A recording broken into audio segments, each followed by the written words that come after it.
Empecemos con... Gracias. Ay, sí. No, mejor. Vale, gracias.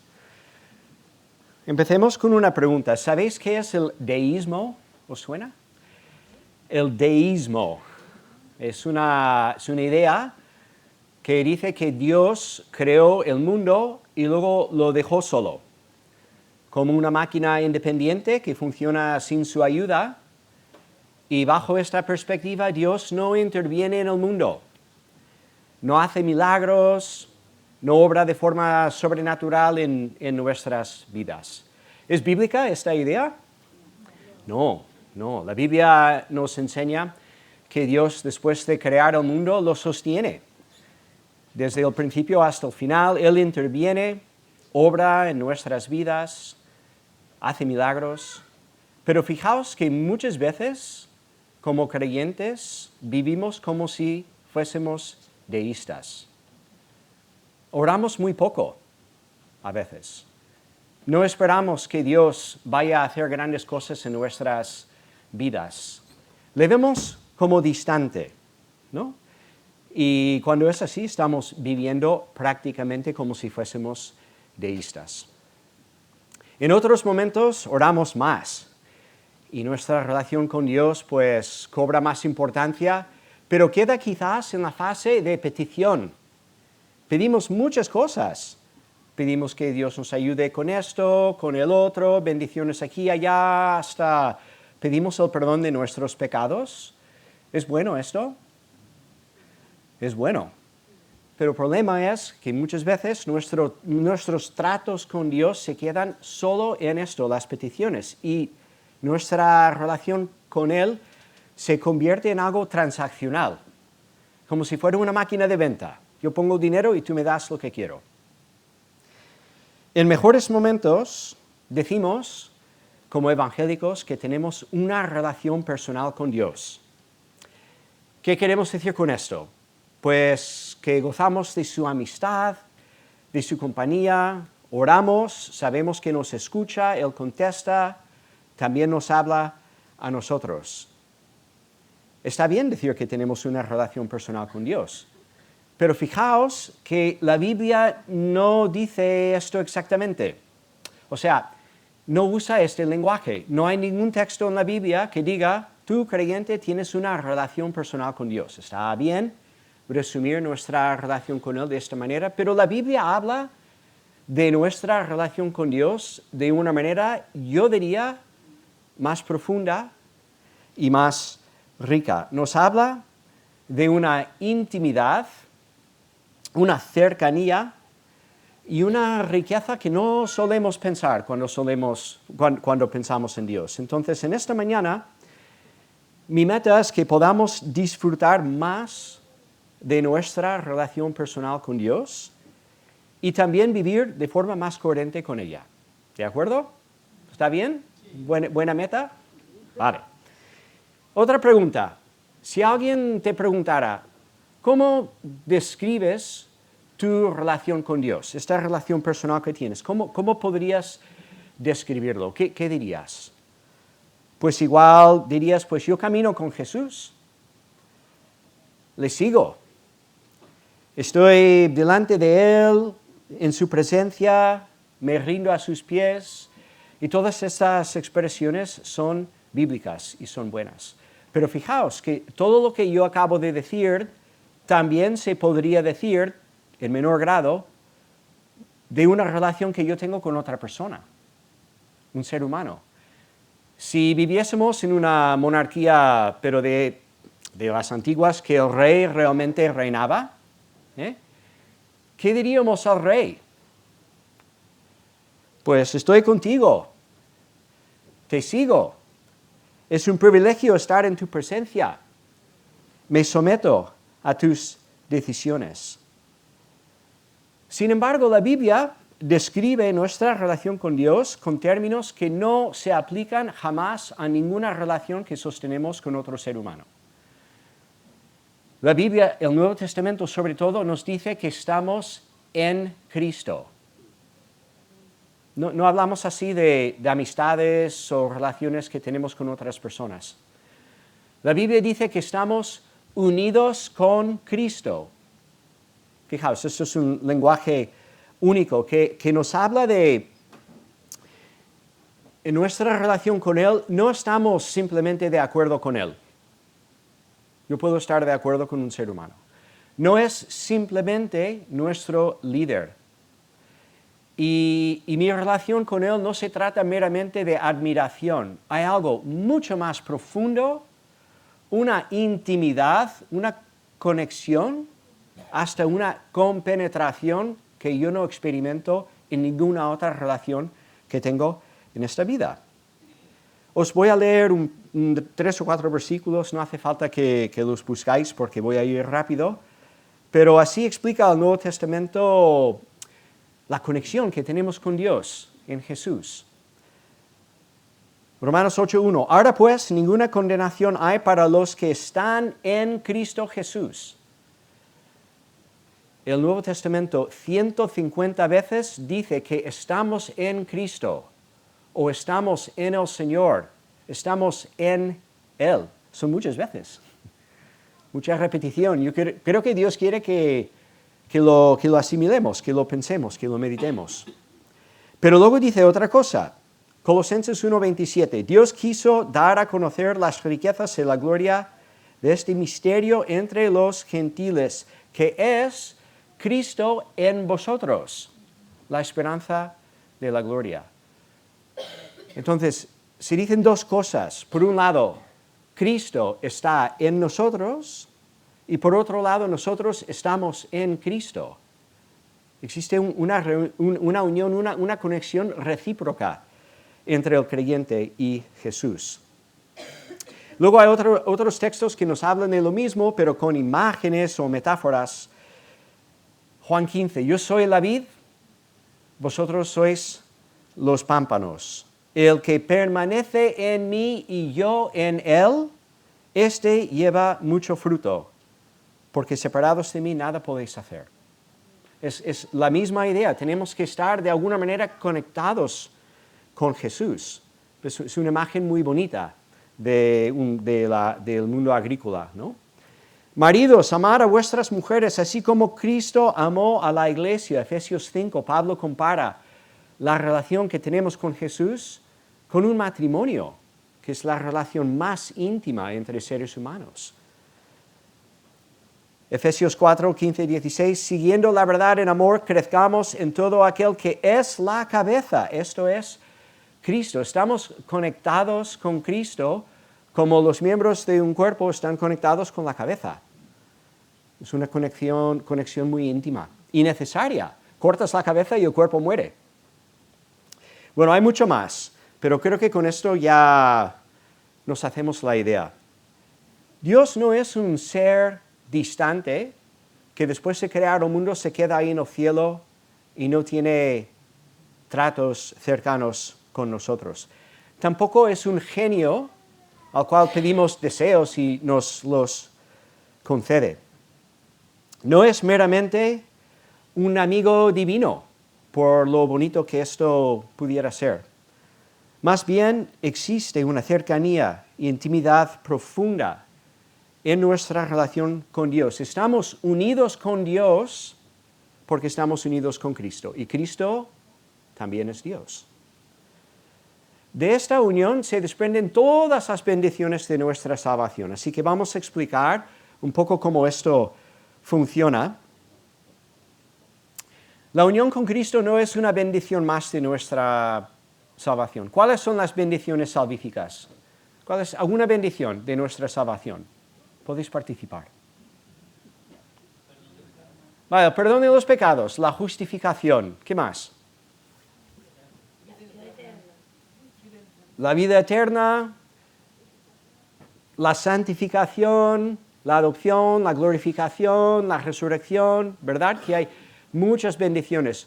Lo que no vamos a hacer es añadir la unión a esta lista como si fuera una más. Más bien, todas estas bendiciones se dependen de la unión con Cristo. Sé que a algunos de vosotros os gusta salir en bicicleta. Pensar en la rueda de una bicicleta, ¿cómo es? Pues tiene muchos radios Los radios son todos distintos. Todos se conectan ¿con qué? Con el buje. ¿Lo digo bien? Tuve que buscarlo en un diccionario esta semana. Así que yo voy aprendiendo un poco, preparando el sermón, también me entero del castellano. Los radios, todos dependen del buje, todos, por igual. Fijaos. El eje. ¿Es eje o es buje? Hombre, vamos a tener un debate aquí en la iglesia. Esa cosa redonda que está en medio, los radios se conectan, esto, me refiero a esto. Esto es la unión con Cristo. Y todas las demás bendiciones se desprenden de esta unión, este eje o este buje que está en el centro. Vamos a dar un repaso. Algunas bendiciones de nuestra salvación y cómo dependen de la unión con Cristo. En la eternidad se inicia nuestra salvación. La eternidad pasada.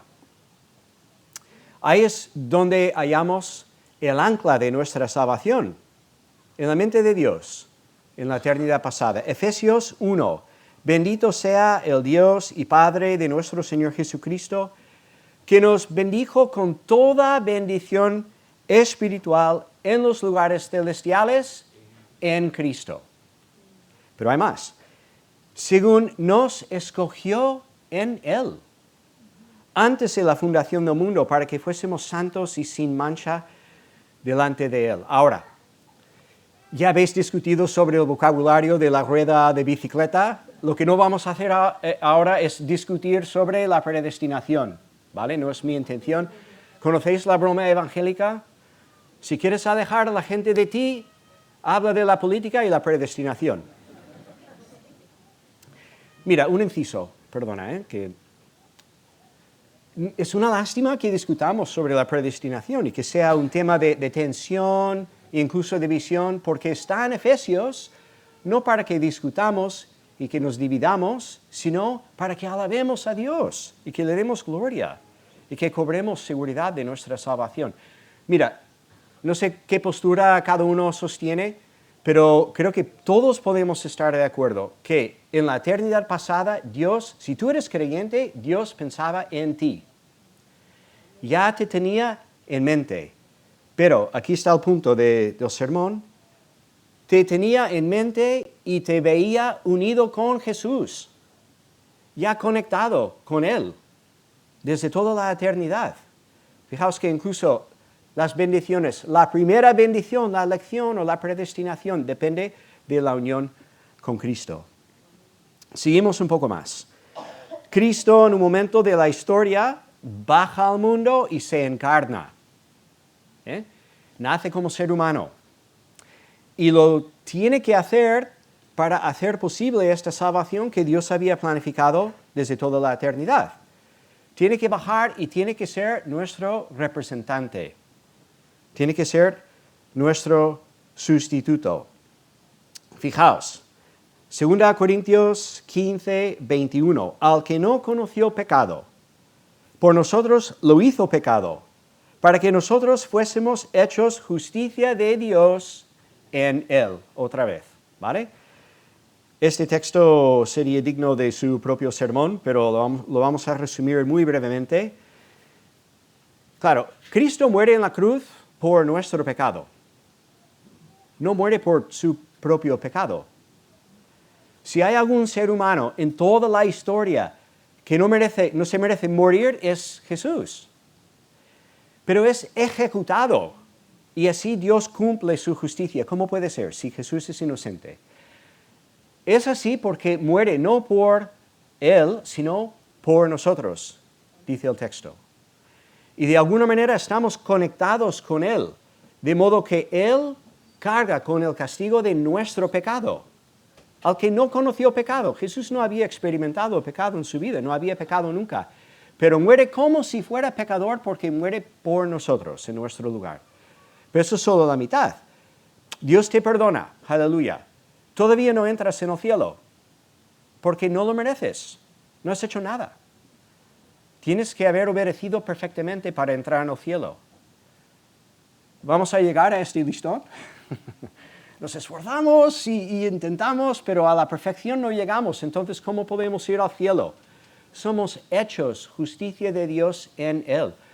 Cristo también, aparte de morir, obedece toda su vida. Y Él es digno de entrar en el cielo. Pero cuando entra en el cielo dice, yo no entro sin los míos que están conectados conmigo. Os lo puedo explicar con un ejemplo de Martín Lutero. Llevo un tiempo leyendo un poquitín en Lutero, en inglés, no en alemán. No llego para tanto. Pero él tiene un ejemplo excelente para ilustrar este punto y que nos habla de la unión con Cristo. Dice, imagínate una boda real. Pero no una boda real normal, porque la novia no tiene linaje. No viene de una familia real, no tiene dinero, más bien es una chica pobre. Y Lutero, para completar la ilustración, dice que también es prostituta. Es una chica pobre, mala, endeudada, culpable, y se casa con el rey. ¿Y qué pasa? Cuando se casan, lo comparten todo. Y el rey tiene que cargar con la deuda de su mujer. Y la salva. Y es perdonada. Pero no solamente esto, el rey comparte con ella toda su riqueza y su estatus. Era, antes de la boda, una chica pobre, prostituta, y ahora es la reina. Y no ha hecho absolutamente nada para merecerlo, nada. ¿Por qué? Porque se casan y lo comparten todo. Y así es en nuestra unión con Cristo. Unidos con Él, casados con Él. Él lleva nuestro pecado y nosotros nos vestimos de su justicia y de esta manera nos presentamos delante de Dios. Esto es fenomenal. Así que nuestra unión con Cristo empieza en la mente de Dios en la eternidad pasada. En la historia, Cristo baja al mundo, vive y muere como nuestro representante, nuestro sustituto. Pero luego en nuestras vidas llega un momento que empezamos a disfrutar de esta unión con Cristo. Pablo dice en Efesios 2, está hablando con los efesios, pero se nos aplica también. Yo no sé cuántos años tuviste cuando te convertiste a Cristo. Yo fui un teenager, más o menos. Antes, según Efesios 2, era hijo de ira. Antes estaba alejado de Cristo. Pero luego a un momento que Dios interviene en tu vida, te da el arrepentimiento, fe y te unes con Jesús. Y ahora no eres hijo de ira, sino que eres hijo de Dios. No estás alejado de Dios, de Cristo, sino que estás unido con Él. Esto pasa en la conversión. Se produce entonces un cambio definitivo en tu vida. Y el texto que Joelma nos ha leído de Romanos 6 nos habla de esto. Romanos 6:11, así también vosotros consideraos muertos al pecado, pero vivos para Dios en Cristo Jesús, nuestro Señor. ¿Qué quiere decir? Que en Cristo morimos a nuestro pasado pecaminoso y ahora vivimos para Dios. Gracias a esta unión con Cristo se produce un cambio definitivo y radical en nuestras vidas. Dios cambia nuestros deseos. Y antes solo pensábamos en el pecado, ahora servimos a Dios. Ahora, es cierto que hasta la gloria lucharemos con las manchas del pecado que todavía existen en nuestras vidas, pero nuestra identidad es otra. Ha cambiado. Colosenses 3, esto viene un poco antes de lo que Isaac nos ha leído. Sí, pues, habéis resucitado con Cristo. Unido con Cristo, yo tengo nueva vida. Resucitado, ¿estoy resucitado para la gloria? Todavía no, pero espiritualmente sí, nacido de nuevo. Soy una nueva persona. Si habéis resucitado con Cristo, buscad las cosas de arriba, donde está Cristo sentado a la diestra de Dios. Poned la mira en las cosas de arriba, no en las de la tierra, porque habéis muerto y vuestra vida está escondida con Cristo en Dios. ¿Qué está diciendo? Pues dado que tienes nueva vida en Cristo, Deja de ir detrás de las cosas pecaminosas. Deja de ir detrás de las cosas del mundo y busca lo que agrada a Dios. Bien, ¿por qué? ¿Por qué debo esforzarme para obedecer a Dios? ¿Por qué debo arrepentirme de mi pecado? Porque si no, Dios me castiga. ¿Es eso? No es lo que Pablo dice. Dice, ya has muerto. Ya tienes vida nueva con Cristo en Dios. Tú eres una nueva criatura. Tienes una nueva identidad. Vive como tal. Vive como hijo de Dios, no hijo del mundo. Mira, pone un ejemplo en Colosenses 3:9. Está diciendo, deja de vivir como no creyentes. Esto es lo que estáis haciendo en vuestro pecado. Deja de hacerlo. ¿Por qué? Porque ya sois diferentes. Mira lo que dice. Colosenses 3:9. No mintáis los unos a los otros, habiéndoos despojado del viejo hombre. Esto ya está. Esto es en el pasado. El viejo hombre con sus hechos revestido del nuevo, el cual conforme a la imagen del que lo creó se va renovando hasta el conocimiento pleno. Resumiendo, la vida cristiana se trata de aprender a vivir como hijos de Dios. ¿Qué es lo que nos impulsa? Nos motiva. No es el miedo del castigo. Cristo ya lo ha sufrido. Lo que nos motiva, lo que nos impulsa es esta nueva identidad. Volvemos al ejemplo de Lutero de este matrimonio real. La novia era una prostituta. Era mala, era su identidad. Ahora es la reina. Le va a costar un poco. Tardará. Pero gracias a este nuevo estatus, esta nueva entidad, cada vez más vivirá como una reina. El estatus, la identidad le cambia, le transforma. Y esto es lo que Pablo está diciendo, que tenéis que asimilar, sois hijos de Dios, sois ciudadanos del cielo, así que vivid como tal. Ahora bien, Dios nos regala más que un nuevo estatus o identidad, nos da poder. También nos da poder. Juan 15, el pasaje que ya hemos leído. Yo soy la vid, vosotros los pámpanos, permanece en mí, el que permanece en mí y yo en él, este lleva mucho fruto. Es así porque unidos a Cristo tenemos en nosotros el mismo poder que levantó a Jesús de entre los muertos, obrando en nosotros ahora mismo para transformarnos.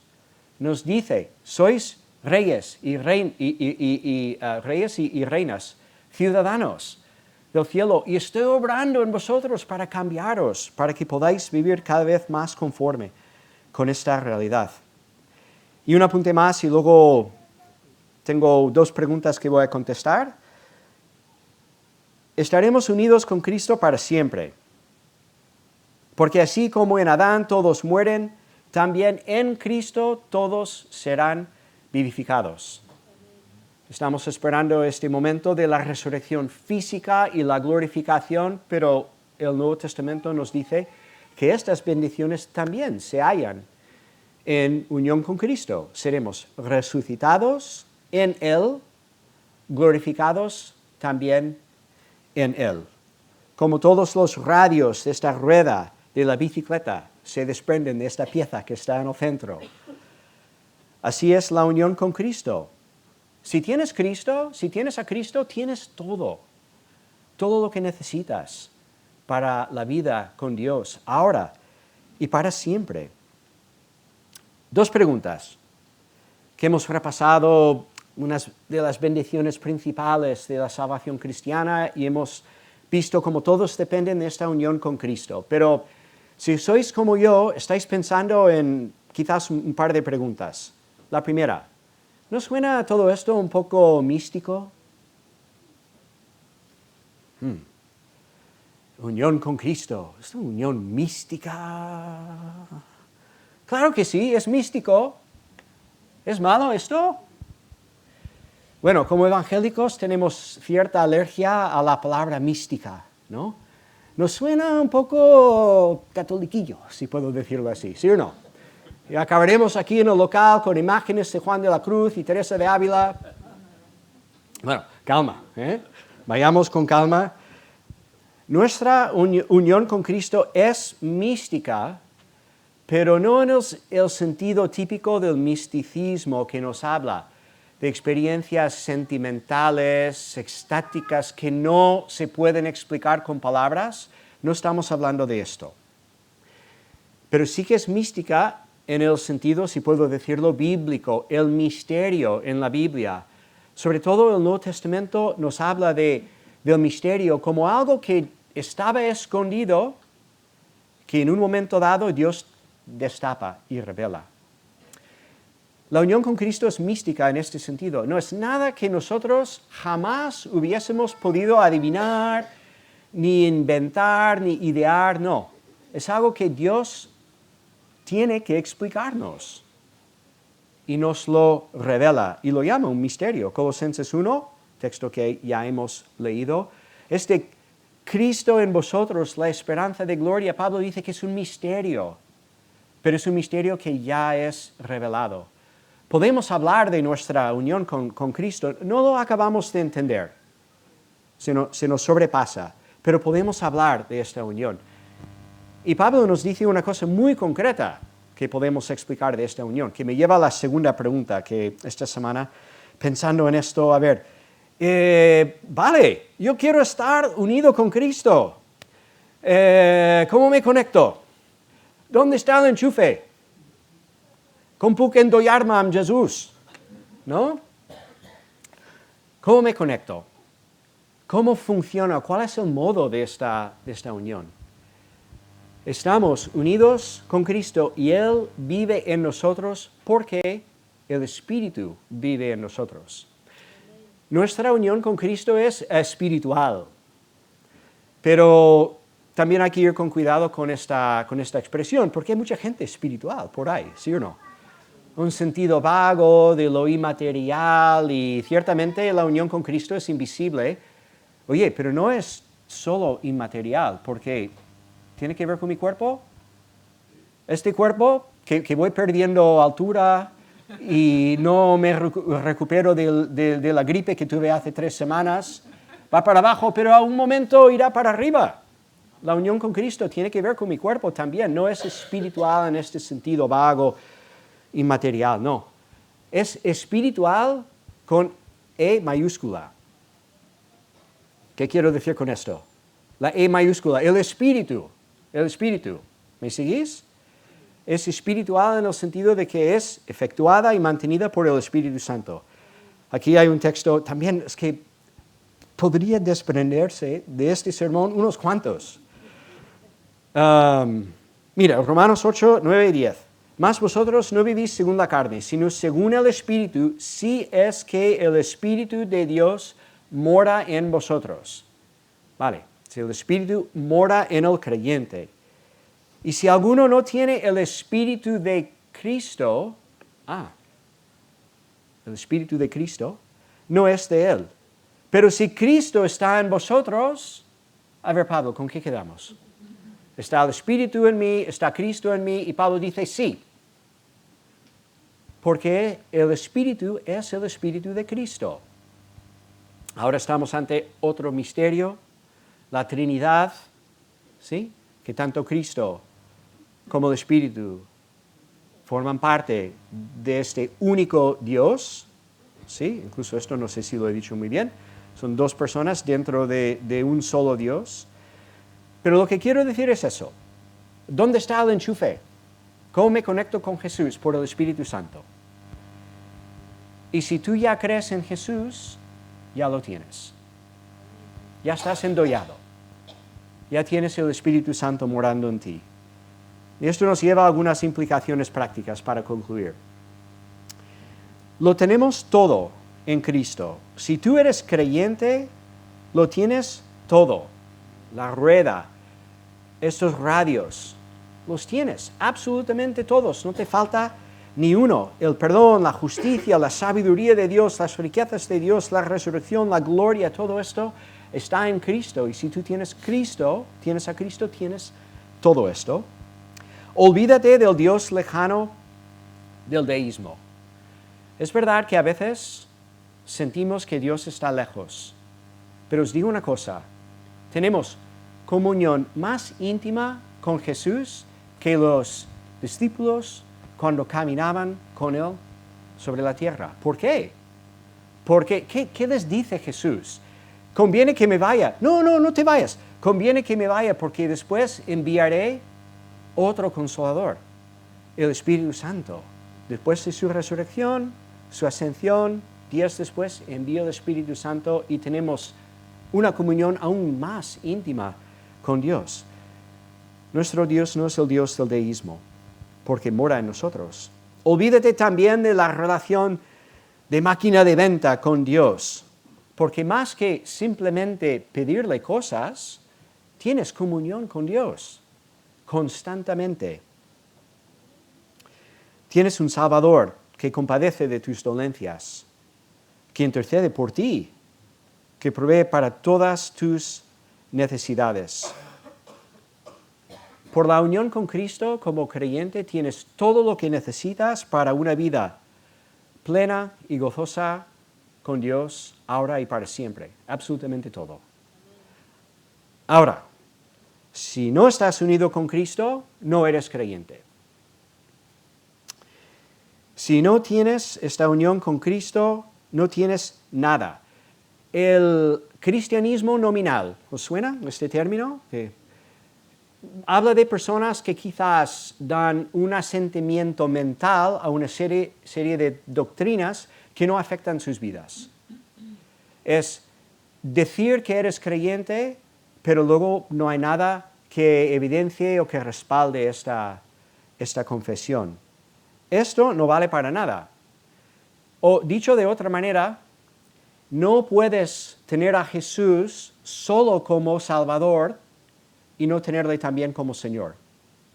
Si habéis escuchado esta expresión alguna vez, que algunos dicen, no, tiene a Jesús como Señor, como Salvador, pero como Señor todavía no. Si no tienes a Jesús como Señor, no tienes a Jesús. No estás unido con Cristo, no tienes nada. ¿Por qué? Porque la unión con Cristo se trata de todo. ¿Qué es lo que el creyente recibe? Todo Cristo, todo lo que Él es. No solo una parte, no es como un buffet libre que yo quiero esto y lo otro y esto y lo otro no. Quiero las patatas fregidas y el bistec y la avenida no. No, es que es todo. El plato es completo. Efesios 2, 8 y 9, muchos lo tenemos memorizado, que sois salvos por gracia, no por obras, que no es de vosotros, tal y cual. Muy bien, pero tenemos que leer el 10 también, Efesios 2, 10, porque somos hechura suya, nueva creación, creados en Cristo Jesús, otra vez, para buenas obras, las cuales Dios preparó de antemano para que anduviésemos en ellas. En Cristo somos nuevas criaturas y hay una transformación, un nuevo poder, una nueva obediencia. Y la Biblia nos advierte, si no existe en tu vida una tendencia general hacia la obediencia, seguramente no estás en Cristo. Si estás verdaderamente unido con Cristo, habrá frutos que evidencian el hecho de que tú eres uno de estos pámpanos conectado con la vid. Lo he dicho bien, ¿no? Repito, es una tendencia general, no la perfección, porque esta nueva identidad se manifiesta cada vez más, pero hasta la gloria seguimos pecando. Pero si no hay evidencia para nada, no estás conectado. ¿Qué tienes que hacer? Si dudas o si te das cuenta que no tienes a Cristo todavía, la respuesta no es, esfuérzate para ser mejor persona. ¿Lo hemos captado? No es esto, porque no llegarás jamás. Tendrías que ser perfecto. Por eso viene Jesús, muere y vive en nuestro lugar. La respuesta más bien es, ríndete y confía en Él. Darte cuenta que no vas a encontrar la vida auténtica que tú deseas fuera de Él. Deja de montar tus estrategias con tus apoyos y tratar de usar a Dios para que tu plan vaya adelante y reconozca que lo que tu alma desea es comunión profunda con Dios. Y esto se halla únicamente en Cristo, confiando en Él. Tienes que confiar en Él. Y para concluir, acabo de decir, mi obediencia, ¿no? Las buenas obras que hago no cuentan para hacerme digno para entrar en el cielo. Eso es lo que he dicho. Tenemos que hacer buenas obras, pero no nos hacen buenos, no lo suficiente bueno como para entrar en el cielo. Pues ¿por qué hacer buenas obras? Bueno, hago lo que me da la gana, qué buen trato, ¿no? Que Cristo perdona mis pecados, y yo peco mucho y fantástico. ¿Cuál es nuestra motivación? ¿Por qué nos esforzamos para obedecer a Dios? Pues hay muchos motivos, pero uno de ellos es que la vida en Cristo tiene una nueva lógica. Y estos mandamientos que Isaac nos ha leído de Colosenses 3, si tú eres creyente, estos mandamientos no te vienen como demanda legal. Haz esto o morirás. Pablo, ¿qué está diciendo? Tú eres esto, por lo tanto, vive como tal. Tus hijos no están aquí en esta mañana, ¿no, Jorge? ¿Está? No he visto... Vale, pues podemos hablar de ellos. Último ejemplo, la familia Remeseiro. Como buen padre, Jorge, cuando Marce y cuando Gaby, bueno, Sabrina se portaba bien siempre, ¿no? Pero los otros dos, bueno, yo los conocía cuando eran más jóvenes y ya está, vale. ¿Quién les dice, Jorge, Gaby, tío, obedece, si no te voy a echar de la familia? ¿Le hablaba así? No, seguramente le decía, eres un Remeseiro. Vive como tal. Haz orgulloso tu padre. Contribuye al buen ambiente de tu familia. Eres un Remeseiro. Y así nos habla Dios. Eres ciudadano del reino. Eres hijo o hija de Dios. Vive como tal. Y lo que tenemos que hacer nosotros es meditar en esta identidad, contemplarla cada día y pedir que este espíritu que mora en nosotros nos vaya cambiando para que podamos asemejarnos cada vez más a lo que ya somos en Cristo. Amén. Oremos. Señor, te damos gracias por la salvación tan grande que tenemos en Jesús. Gracias que tú pensaste en nosotros en la eternidad pasada y pusiste tu amor sobre nosotros y incluso entonces estábamos conectados con Jesús. Te damos gracias que enviaste tu Hijo al mundo para obedecer y morir en nuestro lugar y te damos gracias que también has enviado el Espíritu que nos vivifica, que cambia nuestros deseos y nuestra orientación. Gracias por esta nueva identidad y esta nueva vida que nos has dado en Jesús y como acabamos de decir, ayúdanos, Señor, a entender, a contemplar, a asimilar estas verdades en nuestras vidas. Y pedimos que nos des el poder para vivir conforme con la imagen de Cristo, con el cual estamos unidos. Te lo pedimos en su nombre. Amén.